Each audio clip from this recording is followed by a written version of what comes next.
后来继续来到台南，有民众去踅花园夜市，伫个公共便所的边仔，发现一个10岁小女童坐伫粪扫桶的边仔咧卖死手啊，都甲翕落来铺起伫面册，号召大家去甲购买。也毋过有几内个网友跳出来讲，这个查囡仔爸母是利用囡仔咧趁钱，叫大家毋通去互骗去。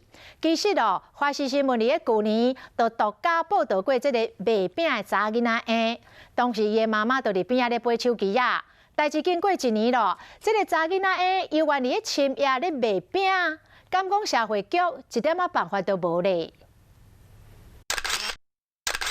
一个查某囡仔摕一个纸包，顶面写讲饼10块，一个粪扫桶边仔伫卖。这个地点伫台南的花园夜市啊，然这个夜市内一个差不多10岁查某囡仔伫公共便所边仔伫卖饼，互民众看到了，赶紧翕相铺上网络，大家用心来票，互这个囡仔赶紧转去。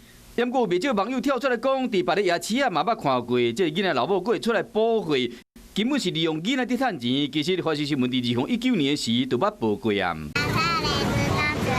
当时即个查某囡仔佫带一个小妹讲卖饼是为着要省学费。当时这妹两人是出现伫台东夜市啊，有民众看到讲因老母伫边仔咧耍手机啊。 你让他在这边买，你坐在那边，谁都看不过去哦。我跟你讲哦，觉得你不了解，什么不了解？什么叫做不了解？这个做老母的应该理所当然。当时社会局表示讲，因为爸母有陪伴伫现场，无违法而效法。也毋过经过1年后，这个囡仔又伫半暝伫卖饼，敢讲社会局无法度管。我们社工还是有一直在关心啊，甚至于说到他的家里面去跟妈妈做访谈，那也会持续再继续追踪关心。 共款嘛是因为无犯着而效法社局，只能加关心并且苦劝，希望讲囡仔的爸母唔能够囡仔出来卖饼。